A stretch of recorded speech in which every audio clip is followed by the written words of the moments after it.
नमस्कार मित्रांनो. गेल्या काही आठवड्यांपासनं या MH48च्या चॅनलच्या व्हिडिओमध्ये जेव्हा तुम्हाला निहारिका दिसते, तेव्हा तुम्ही कमेंट्समध्ये विचारता, की निहारिका नेमकी कोण आहे? आज तर तुम्हाला आणखीन एक मुलगा दिसतोय यश, तो कोण आहे? तर त्यामुळे मी असं ठरवलेलं आहे, की एक छोटी ओळख मी करून देतो आणि मग त्यांना त्यांची ओळख करायला सांगतो आणि मग आपण आपल्या विषयाकडे वळणार आहोत. मित्रांनो, जसंही मी तुम्हाला सांगितलं होतं, की सगळेच आम्ही यूट्यूबर्स आहोत. मी असेल, सुशील असेल, भाऊ असतील. एक गोष्ट आमच्या लक्षात येते, की YouTube बघणारे जे लोकं आहेत, त्यांच्यामध्ये 45 आणि खास करून 55 वयाच्या वरच्या लोकांची संख्या खूप जास्त आहे. म्हणजे अर्ध्याहून जास्त लोकं 50च्या वरचे आहेत आणि 70-80% लोकं 45च्या वरचे आहेत. आणि त्यामुळे हा विचार होता, की YouTubeच्या माध्यमातून आपल्याला तरुण पिढीपर्यंतही पोहोचलं पाहिजे. पण तरुण पिढीपर्यंत पोहोचायचं तर तरुणांना संधी देणं अपेक्षित आहे आणि संधी देताना त्यांची भाषा कारण आता सगळेजण जवळपास इंग्लिश मीडियममध्ये शिकतात आणि त्यामुळे मग काय करायचं म्हणून माझ्या संपर्कात जे विद्यार्थी येतात, त्यांनाच मी थोडंसं उत्तेजन देतो, की त्यांनी YouTubeवर यावं, बोलावं आणि या प्रयत्नाचा भाग म्हणून आज आपल्यासोबत निहारिकाही आहे आणि यशही आहे आणि मी त्यांनाच सांगतो, की त्यांनी त्यांची ओळख करून द्यावी आणि मग आपल्याला विषयाकडे वळता येईल. यश तुझ्यापासून सुरुवात. नमस्कार. माझं नाव यश स्वार आहे. मी मुंबईमध्ये 11वी आर्ट्समध्ये आहे आणि मला पॉलिटिकल सायन्स आणि इंटरनॅशनल रिलेशन्समध्ये इंटरेस्ट आहे. आणि आज मी अनय सरांशी संवाद साधणार आहे पाकिस्तानच्या इलेक्शन्सबद्दल. निहारिका? नमस्कार. माझं नाव निहारिका आणि मी TY BAत आहे. पॉलिटिकल सायन्सची विद्यार्थिनी आहे. आणि अनय मामा जसं आता म्हणाला, की आमच्या दोघांचंही शिक्षण हे कंप्लीटली इंग्लिशमध्ये झाल्यामुळे आमच्याकडनं मराठीत ह्या विषयाबद्दल बोलताना काही चुका होऊ शकतात. तर प्लीज तुम्ही समजून घ्याल अशी माझी आमच्या दोघांची अशी एक रिक्वेस्ट आहे. Thank you so much for watching this video आणि thank you so much to Anay sir for giving us this opportunity. तर आता आपण मुख्य विषयाकडे वळणार आहोत. यश, तू सुरुवात कर. आता जसं आपल्याला माहिती आहे, फेब्रुवारी 8ला पाकिस्तानमध्ये सार्वत्रिक निवडणुका होणार आहेत. तर ह्या निवडणुकांचं स्वरूप एक्झॅक्टली कसं असतं? ते भारतीय निवडणुकांसारख्या असतात की त्यांचं स्वरूप आगळं-वेगळं आहे? ह्याच्याबद्दल प्लीज आम्हाला जरा सांगा. पाकिस्तान आणि भारत फाळणीतनं तयार झालेले देश आहेत. साधारणतः 15 ऑगस्ट 1947 जरी पाकिस्तान म्हणत असलं, की आम्ही 14 ऑगस्टला जन्मलो आणि मग भारत स्वतंत्र झाला. पण ठीक आहे, एकाच वेळेला देश स्वतंत्र झाले आणि भारतामध्ये जशी संसदीय लोकशाही आहे, तशीच पाकिस्तानमध्येही संसदीय लोकशाही आहे का?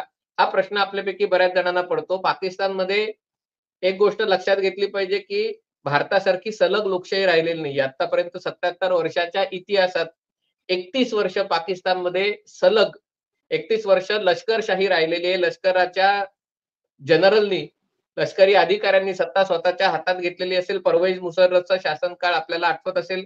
कदाचित जे वयस्कर लोक आहेत त्यांना झियाउल हकचाही शासनकाळ आठवत असेल. पण या 31 वर्षांच्या पलीकडे जवळ-जवळ 40 वर्ष, जवळ-जवळ 46 वर्ष अशी आहेत, की जिथे पाकिस्तानमध्ये लोकशाही होती. पण प्रत्यक्षामध्ये पाकिस्तानच्या लोकशाहीवर तिथल्या लष्कराचं नियंत्रण असतं.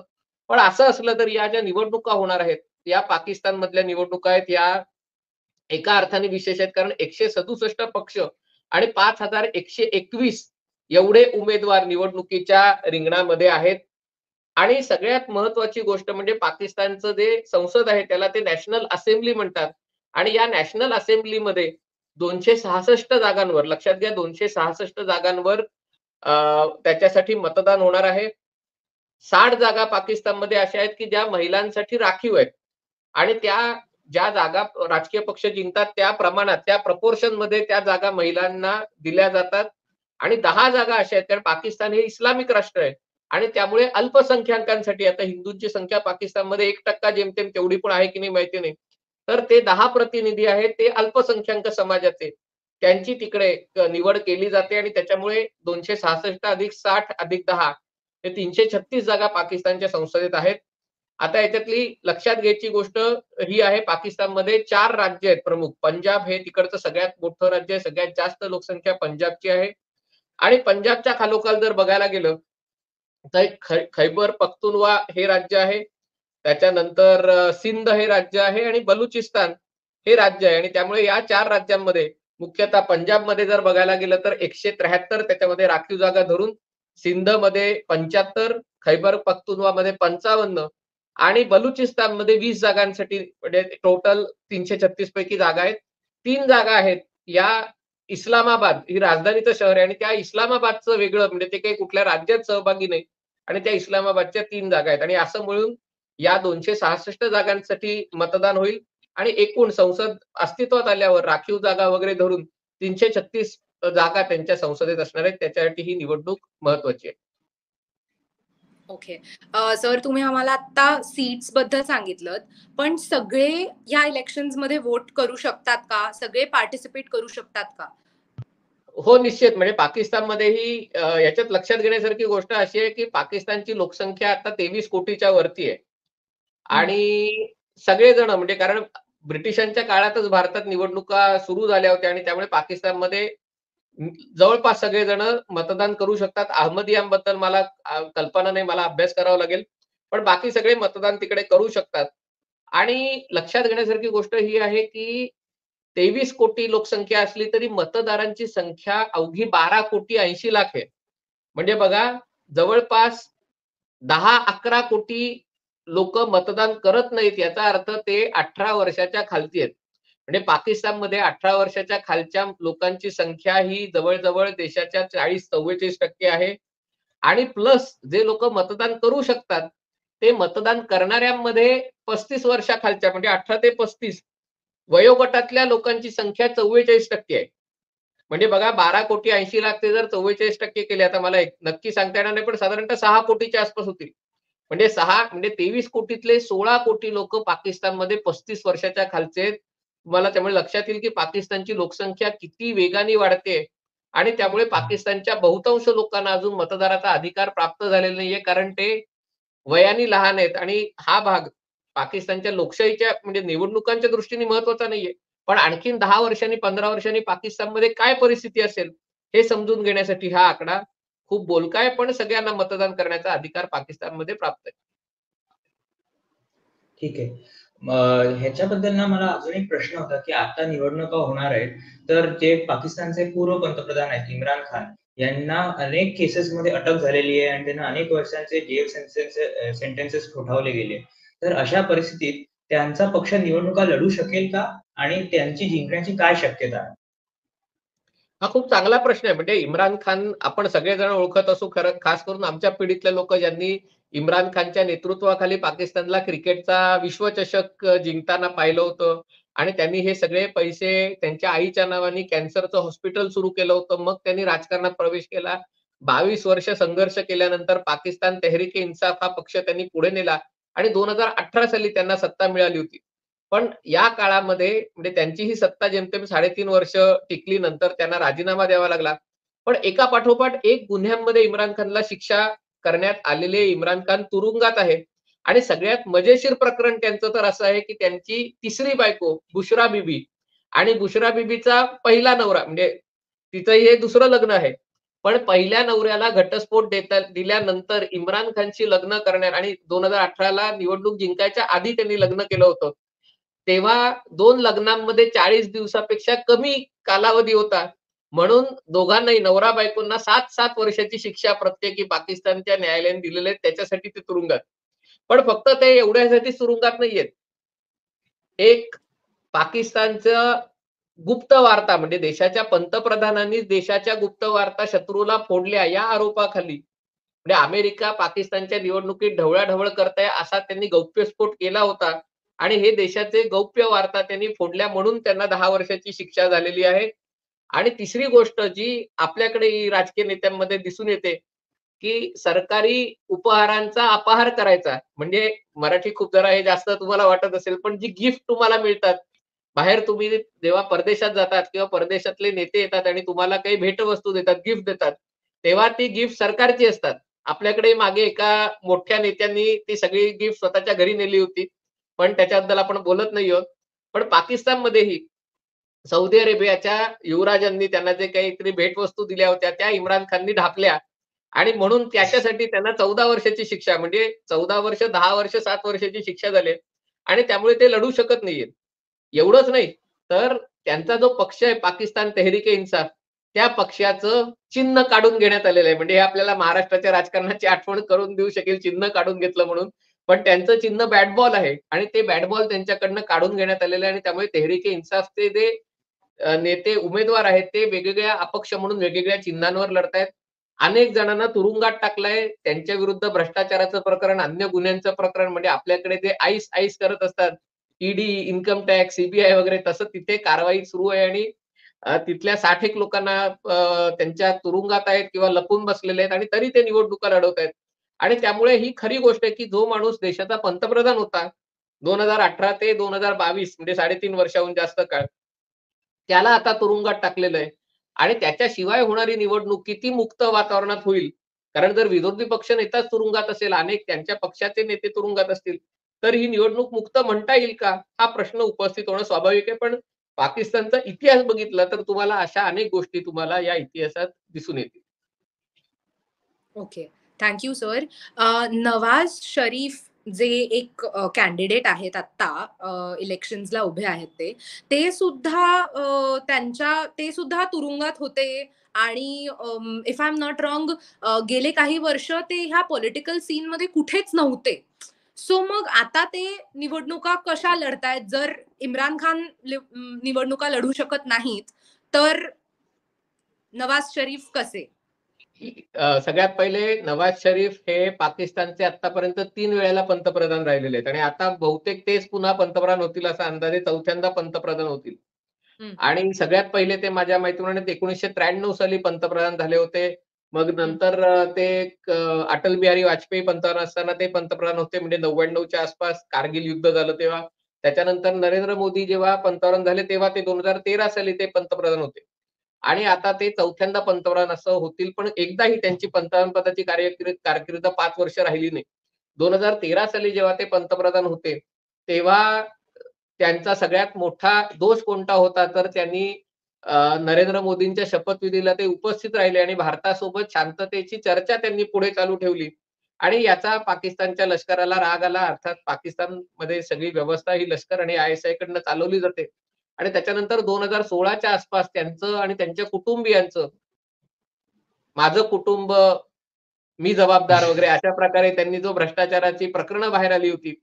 त्याच्यामध्ये त्यांच्या कुटुंबियांचं पनामा पेपर्समध्ये म्हणजे परदेशामध्ये म्हणजे देशातनं पैसे हवालामार्गे दुसरीकडे नेऊन परदेशामध्ये प्रॉपर्टी करणं आणि पैसे गुंतवणं याच्यामध्ये त्यांचं नाव आलं होतं. त्याच्यानंतर त्यांच्या विरुद्ध वेगवेगळ्या चौकशा लागल्या आणि पाकिस्तानच्या कायद्यानुसार आता हाही पुन्हा एक त्याला नवीन प्रकारचा शोध लावल्यासारखं अमीन आणि सादिक ते नाहीयेत. अमीन आणि सादिक म्हणजे पंतप्रधान पदी राहिला तुम्ही, तुमचं जे काही सचोटी आणि निष्ठा वगैरे हे तुमच्याकडे नाहीये. या कारणासाठी त्यांना राजीनामा द्यायला भाग पाडण्यात आलं. मग त्यांनी शाहीद खान अब्बासींना त्यांनी पंतप्रधान केलं. पण त्यांचाही कार्यकाळ असाच राहिला. मग त्यांनी स्वतःच्या भावाला शहबाज शरीफला तेव्हा पाकिस्तानचं पंजाब प्रांताचं मुख्यमंत्री पद दिलं होतं, गव्हर्नर पद दिलं होतं. त्यानंतर नवाज शरीफ मग त्यांना अटक झाली. मग ते मक्केला, सौदी अरेबियाला गेले, लंडनला गेले. म्हणजे असं सगळं राहिलेलं आहे. पण हे खरं आहे, की नवाज शरीफ आता परत आलेले आहेत आणि ते परत का आले, कसे आले याच्या मागचं ही खूप मोठी स्टोरी आहे. कारण ती कदाचित पुढच्या प्रश्नात वगैरे सांगेन. पण ही वस्तुस्थिती आहे, की पाकिस्तानमध्ये कुठलाही पंतप्रधान 5 वर्षाची कारकीर्द पूर्ण करू शकलेला नाहीये. मग त्या बेनझीर भुट्टो असो किंवा नवाज शरीफ असो किंवा इम्रान खान असो 3-3.5 वर्ष झाल्यावर एक तर त्यांना तुरुंगात टाकण्यात आलेलं आहे, त्यांना फाशी देण्यात आलेलं आहे किंवा त्यांना देश सोडून पळून जावं लागलेलं आहे. अशा गोष्टी पाकिस्तानमध्ये होतात. आता ते पंतप्रधान पदाचे उमेदवार कसे झाले याच्याबद्दल मी या संभाषणाच्या शेवटी बोलीन, पण त्याच्याबद्दल अधिक दुसरा काही प्रश्न असेल तर विचारू शकतो. एक अजून एक प्रश्न होता, सिन्स आपण नवाज शरीफ यांच्याबद्दल बोलतोय.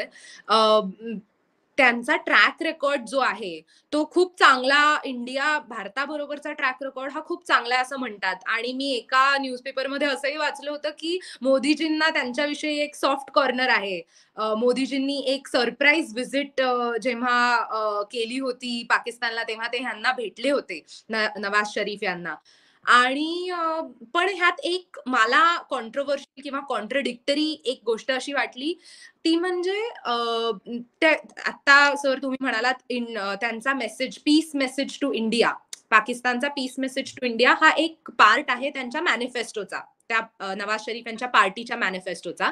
पण त्यात त्यांनी असं म्हटलंय की जे आपलं काश्मीरवरचं आर्टिकल 370 आहे ते भारताने मागे घेतलं तर हा पीस मेसेज आम्ही प्रपोज करतोय.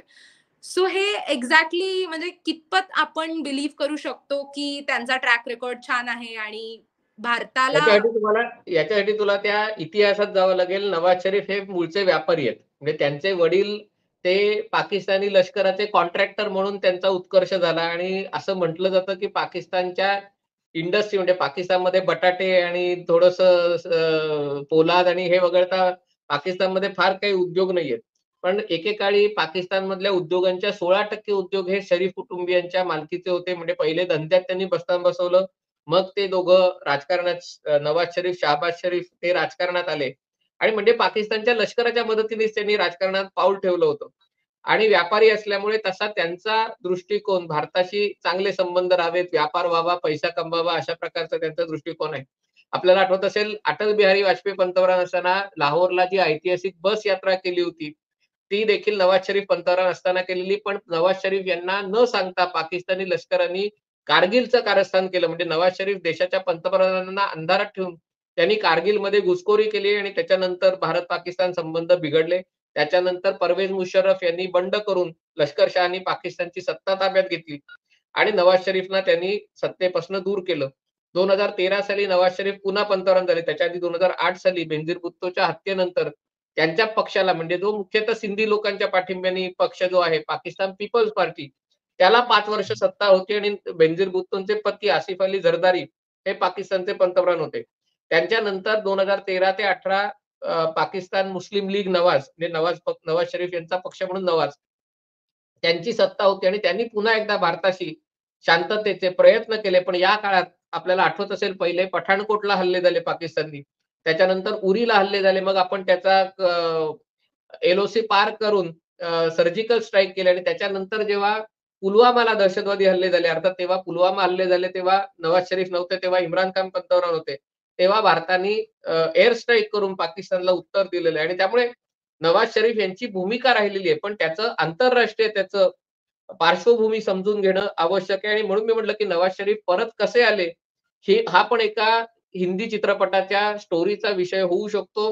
ही स्टोरी होऊ शकते याचं कारण म्हणजे इम्रान खानला हटवलं. कारण इम्रान खान विरुद्ध जसे भ्रष्टाचार आहे, कारण पाकिस्तानी लष्कराला आणि आय-एस-आयला इम्रान खान आवडत नव्हता. हे न आवडण्याचं कारण म्हणजे इम्रान खानचा कल हा मुख्यतः तुर्की म्हणजे मुस्लिम जगामध्ये एका ठिकाणी सौदी अरेबिया, UAE म्हणजे संयुक्त अरब अमिराती आणि आखाती देश आहेत. तर दुसरीकडे मुस्लिम जगाचा नेता होण्यासाठी तुर्की प्रयत्नशील आहे. तुर्कीचं भारतावर राज्य मुघल वगैरे सगळे लोकं तुर्की होते. आणि इम्रान खानचं असं होतं, की पाकिस्तानला तुर्की लोकांचा इतिहास असल्यामुळे आपण तुर्कांच्या बरोबर जायला पाहिजे आणि म्हणून त्यांनी तुर्की, मलेशिया आणि पाकिस्ताननी मिळून एक इस्लामिक लीडरशिपसाठी प्रयत्न केला होता. आणि त्यामुळे त्यांचं सौदी अरेबिया आणि UAEशी पटत नव्हतं. जेव्हा सौदी अरेबियाने येमेनवरच्या हल्ल्यासाठी पाकिस्तानकडे मदत मागितली होती अर्थात तेव्हा इम्रान खान सत्तेवर नव्हते, पण तेव्हा झरदारी होते. त्यांनी ती मदत करायला नकार दिला होता. पुढे नवाज शरीफनी त्याला मदत नाकारली होती. आणि त्यामुळे ते संबंध सौदी आणि UAEशी बिघडायला लागले. आणि मग काय झालं त्याच्यानंतर इम्रान खानचा अमेरिकेबद्दलही प्रचंड राग आहे. आणि त्याच्यामुळे एकीकडे जे पाकिस्तानचे पारंपरिक मित्र होते, सौदी अरेबिया, UAE आणि अमेरिका त्यांना इम्रान पाकिस्ताननी दूर केलं आणि पाकिस्तान दुसरीकडे चीनच्या नादी लागला. आणि इम्रान खानला तर रशियाच्याही जवळ जायचं होतं. म्हणजे युक्रेन युद्धाच्या वेळेला पाकिस्तानचे पंतप्रधान रशियाला जातात आणि ते पुतीनची मैत्रीच्या आणाभाका घेतात. याचा अमेरिकेला राग येणं स्वाभाविक आहे. आणि हे सगळं होत असताना पाकिस्तानचं जे लष्कर आणि IS आहे, पाकिस्तानच्या लष्कराला बाकी कशाशी देणं-घेणं नाही. त्यांना फक्त भारताचं शत्रुत्व आणि भारताला कशा प्रकारे आपल्याला हरवता येईल, भारताला कशा प्रकारे त्रास देता येईल एवढा विचार ते करतात. आणि त्यांना हे दिसायला लागलं, की इम्रान खानच्या नादानपणामुळे पाकिस्ताननी त्यांच्या श्रीमंत मित्रांशी पंगा घेतलेला आहे. सौदी अरेबिया आणि UAE त्यांच्या शक्तिशाली मित्रांशी म्हणजे अमेरिकेशी पंगा घेतलेला आहे. आणि त्याच्यामुळे कसं झालंय, भारत आता Saudi Arabia, UAE, Israel, America या देशांच्या जवळ येत चाललेला आहे. आणि हे सगळं इम्रान खानच्या मूर्खपणामुळे होतंय आणि म्हणून त्यांनी इम्रान खानला एका प्रकारे हलवायला सुरुवात केली. पण इम्रानला घालवल्यावर म्हणजे या सगळ्या काळात पाकिस्तानची अर्थव्यवस्था आणि त्याच्याकडे मी नंतर बोलू शकेन त्याच्यावर. पण अर्थव्यवस्था इतकी बिघडली, महागाई एवढी वाढली या सगळ्या चुकीच्या धोरणांमुळे, की जे सरकार शहाबाज शरीफचं सरकार आलं होतं, त्या सरकारविरुद्ध लोकांची प्रचंड जनक्षोभ झाला. कारण पाकिस्तानमध्ये खूप परिस्थिती बिकट आहे. आणि त्याच्यामुळे जर निवडणुका झाल्या तर पुन्हा इम्रान खान निवडून येईल. असं वातावरण निर्माण झालं आणि त्याच्यामुळे या सगळ्या केसेस इम्रान खानवर तयार केल्या. त्याला तुरुंगात टाकण्यात आलं. त्याचा पक्ष तोडण्याचा प्रयत्न केला. त्याच्या उमेदवारांना तुरुंगात टाकण्याचा प्रयत्न केला. पण तरी देखील मुस्लिम लीगची सत्ता येण्यासाठी नवाज शरीफ यांना परत आणणं आवश्यक होतं. पण नवाज शरीफला शिक्षा करणारे जे न्यायमूर्ती होते उमर अटा बंडियाल, ते पाकिस्तानच्या चीफ जस्टिस झाले होते. पाकिस्तानच्या सर्वोच्च न्यायालयाचे चीफ जस्टिस झाले होते आणि त्यामुळे ते निवृत्त होईपर्यंत वाट बघितली गेली. त्याच्यासाठी निवडणुका खरं मे 2023 मध्ये होणार होत्या. पण त्या निवडणुका पुढे ढकलण्यात आल्या. ते जज रिटायर झाले. मग त्यांच्या जागी सेटिंग करून दुसरे जज बसवले आणि मग हे दुसरे जज बसवल्यावर त्यांनी नवाज शरीफ विरुद्ध जे सगळ्या शिक्षा होत्या त्या त्यांनी म्हणजे याच्यात अगदी मी खोलात जात नाही ते अभ्यास करून त्याच्याबद्दल बोलणं. पण समजावं म्हणून थोडंसं सोपं करून सांगतोय. त्यांनी या नवाज शरीफवरच्या सगळ्या शिक्षा, गुन्हे सगळे रद्द केले. मग नवाज शरीफ ऑक्टोबर 2023 मध्ये पाकिस्तानात परत आले आणि आता ते पंतप्रधान पदाचे उमेदवार झालेत आणि इम्रान खान ज्यांनी नवाज शरीफला तुरुंगात टाकलं, आता इम्रान खान तुरुंगात आहे. पण हे दुर्दैवाने पाकिस्तानच्या राजकारणाची ही वस्तुस्थिती आहे, की जोपर्यंत तुम्ही लष्कराच्या मर्जीत असता, तोपर्यंत लष्कर तुम्हाला सरकार बनवण्यासाठी प्रयत्न करतं. ज्या दिवशी तुम्ही लष्कराला दुखवता, ISIला दुखवता, तेव्हा लष्कर आणि ISI तुम्हाला शिक्षा करतं आणि ही पाकिस्तानची वस्तुस्थिती आहे. बरोबर.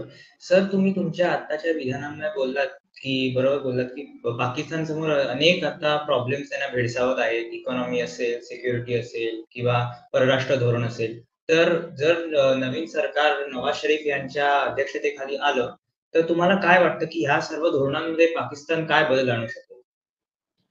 हा खूप चांगला प्रश्न आहे. कारण पाकिस्तान आत्तापर्यंत म्हणजे आपल्याला वाटत होतं, की भारत एवढा मोठा देश आहे, पण पाकिस्तान एवढा स्मार्ट कसा आहे? म्हणजे पाकिस्तान दरवेळेला आपल्याला नरेंद्र मोदी पंतप्रधान होईपर्यंत सारखं वाटत होतं, की पाकिस्तान आपल्याला काहीतरी चेकमेट करतो. असं कसं होतं?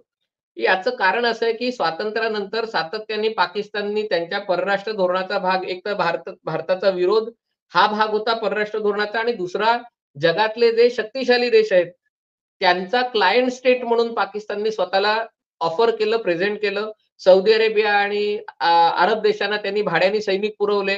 त्यांना सांगितलं, की आमचा अणुबॉम्ब तुमच्यासाठी आहे म्हणून त्यांच्याकडनं पैसे घे. अमेरिकेला सांगितलं, की पहिले सोव्हिएट रशियाविरुद्ध आम्ही तुम्हाला मदत करू कोल्ड वॉरमध्ये आणि त्यांच्याकडनं पैसे घे.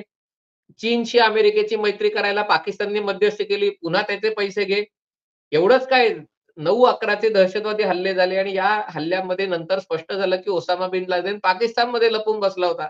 तरी 10 वर्ष पाकिस्ताननी अमेरिकेला फसवलं आणि frontline state in the war against terror म्हणून पाकिस्ताननी हे स्वतःचं म्हणजे पाकिस्तानची जी ही एबिलिटी होती, जी क्षमता होती, की कधी अमेरिकेला टोपी घाल, कधी चीनला टोपी घाल, कधी सौदी अरेबियाला टोपी घाल.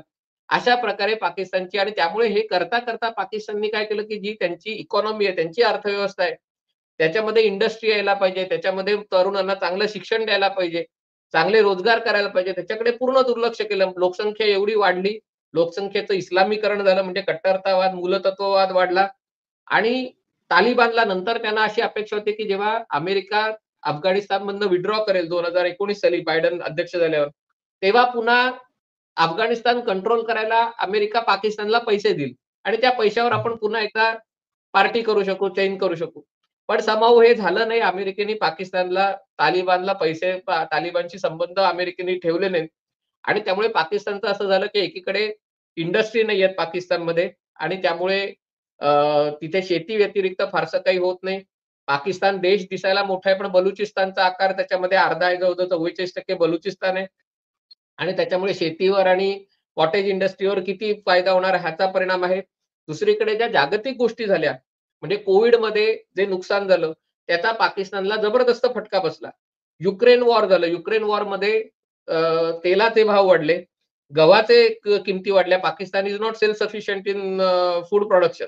त्यांना गहू आयात करावा लागतो आणि त्याच्यामुळे जो देश ऑलरेडी भीक मागत जगतोय, त्याला गहू आणि तेल महाग झाल्यावर त्यांची खूप अवस्था वाईट झाली आणि त्याचा परिणाम असा झाला आणि लोकसंख्या जसे म्हटलं, की स्वातंत्र्याच्या वेळेला आजचा जो बांगलादेश आहे त्याची लोकसंख्या पाकिस्तानपेक्षा कितीतरी जास्त होती. पाकिस्तानची लोकसंख्या जेमतेम 3.5 कोटी होती. ती 3.5 कोटीची आता 23 कोटी झाली.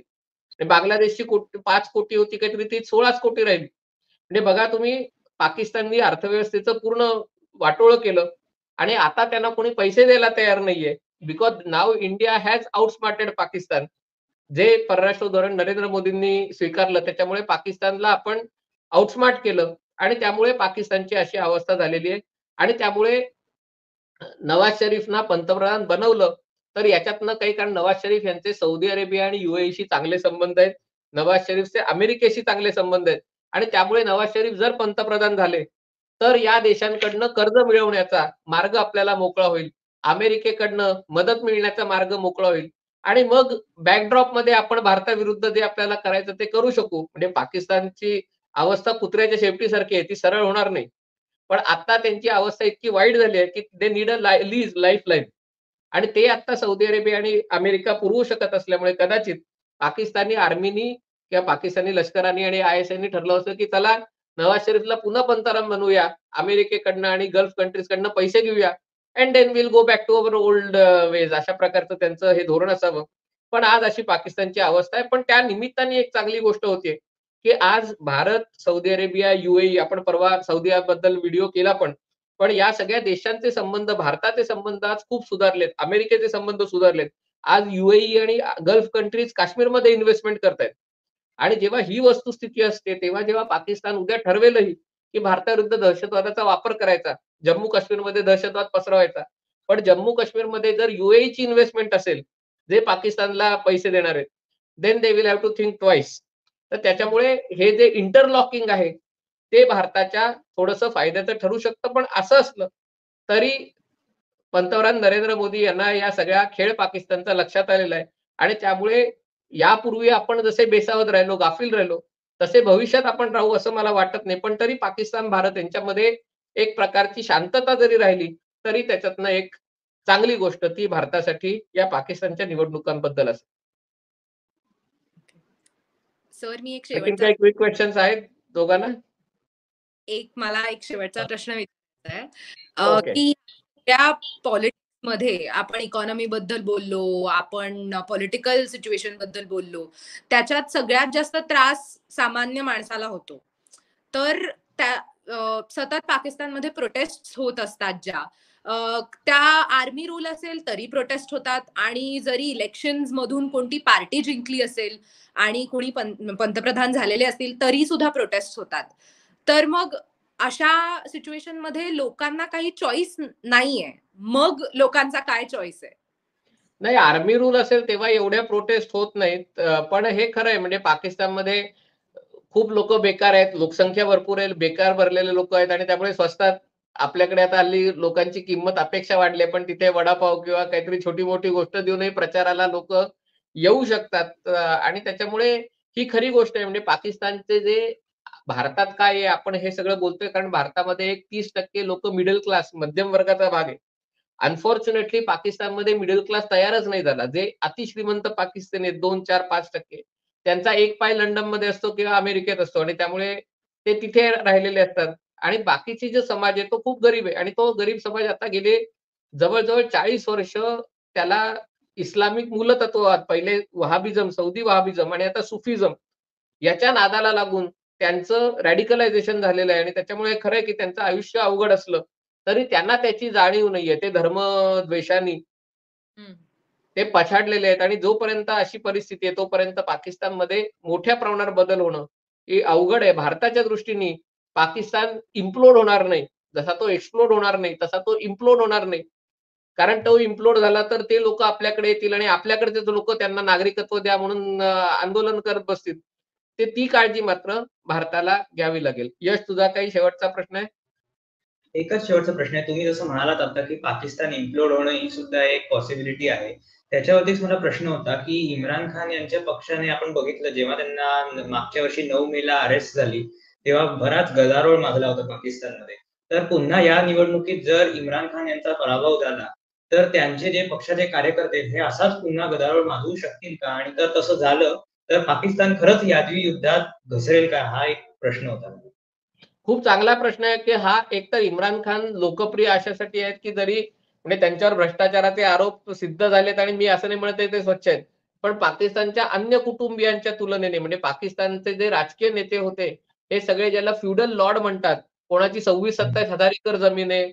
शरीफ कुटुंबियांच्या 16% इंडस्ट्रीज या शरीफ कुटुंबियांच्या होत्या. म्हणजे सगळे अशा राजकीय नेत्यांच्या तुलनेत इम्रान खान हा बिगर राजकीय पार्श्वभूमीतनं आलेला माणूस असल्यामुळे आणि दुसरी गोष्ट त्यांनी धर्माचा वापर करत हे जे सुफी इस्लाम आहे, तुर्कांकडनं आलेला त्याचा त्यांनी प्रभावी वापर करून त्यांनी लोकांवर एक प्रकारचं गारुड केल्यामुळे, ते लोकं त्याच्या समर्थनार्थ आले. पण शेवटी एक वर्ग असतो, की जो काही झालं तरी समर्थनासाठी पुढे येतो आणि एक दुसरा वर्ग असतो तो बघतो कुठल्या बाजूने वारा वाहतोय. एक तिसरा वर्ग असतो, की जो म्हणतो, की समर्थनार्थ जायला ठीक आहे, पण मला काय मिळणार? पैसे देणार आहे का कोणी? मला काही देणार आहे का? 9 मेला जेव्हा समर्थक रस्त्यावर आले, कारण तेव्हा तोपर्यंत त्यांचं सरकार होतं त्यांना पण त्याच्यानंतर ज्या पद्धतीने पाकिस्तानी लष्कराने इम्रान खानच्या समर्थकांवर वरवंटा फिरवलाय, ते बघता आता हे खरंय म्हणजे या निवडणुकीत अर्थात आपण 2 दिवस थांबूया निकाल येईपर्यंत. पण असं म्हटलं जातंय, की खैबर पख्तूनख्वा जे राज्य आहे, त्याच्यामध्ये इम्रान खानच्या तेहरीक-ए-इन्साफला बहुमत मिळेल. कारण तो इम्रान खान त्या भागातला आहे, रावळपिंडी वगैरे या भागातला. आणि पंजाबमध्ये त्यांना बऱ्यापैकी जागा मिळतील. पण असं असलं तरी त्यांचा पराभव होईल आणि त्यामुळे असा थोडंसं यश मिळालं तरी लोकं रस्त्यावर येतील. पण संपूर्ण व्यवस्था जेरीस आणतील, अशी काही शक्यता मला आत्ता दिसत नाहीये. पण पाकिस्तानची जी आर्थिक अवस्था आहे, ती बघता अशा प्रकारची वेळ पाकिस्तानवर 6 महिन्यांनी, वर्षभराने कधी येऊ शकते आणि त्यामुळे भारताला खास करून पाकिस्तानकडे कायम डोळ्यात तेल घालून लक्ष देणं हे आवश्यक आहे. तर मला असं वाटतं आपण आज इथे थांबूया कारण साधारणतः अर्धा तासाची वेळ आपली झालेली आहे. पण अशा प्रकारचा संवाद हा एक म्हणजे मी एकट्याने बोलण्यापेक्षा असं आपण तिघांनी बोलणं आणि वेगवेगळ्या विषयांवर बोलणं, असं जर झालं तर हा त्यातला एक चांगला भाग असू शकतो, की लोकांच्याही प्रश्नांची उत्तरं मिळतात आणि अशा प्रकारचा कार्यक्रम करता येईल. पण पुन्हा सगळ्या प्रेक्षकांनाही माझी विनंती आहे, की मी तुमच्या कमेंट्स वाचतो आणि निहारिका व्हिडिओ करते. कदाचित आता यशही करायला लागेल. पण याच्या मागचा उद्देश समजून घ्या. याच्या मागे एक तरुण पिढी जी आपल्या मराठी भाषेपासून कारण त्यांना शाळेचं शिक्षण, कॉलेजचं शिक्षण हे त्यांचं इंग्लिशमध्ये होत असल्यामुळे आणि माझं स्वतःचं 10 वर्ष शाळेच्या शिक्षणानंतर मराठीशी संबंध तुटला होता. तो जोडायला मला बराच वेळ घालवावा लागला. तर तो पुढच्या पिढीचा मराठीशी संबंध होऊ नये आणि जागतिक विषयांची माहिती मराठीतही यावी, या हेतूने आम्ही हे करत आहोत आणि त्याच्यामुळे थोड्याशा जर काही चुका झाल्या, तर त्या आपलं समजून तुम्ही स्वीकारा एवढीच विनंती आहे. हा कार्यक्रम आपल्याला आवडला असेल अशी अपेक्षा आहे आणि आवडला असेल तर जरूर प्रतिक्रिया करा. द्या. हे चॅनल सबस्क्राईब करा, लाईक करा आणि आपल्या प्रतिक्रियांची वाट बघत आहे. त्याच्यातनं आम्हाला अशा प्रकारचे कार्यक्रम भविष्यातही करायला उपयोग होणार आहे. तूर्तास इथेच थांबतो. नमस्कार.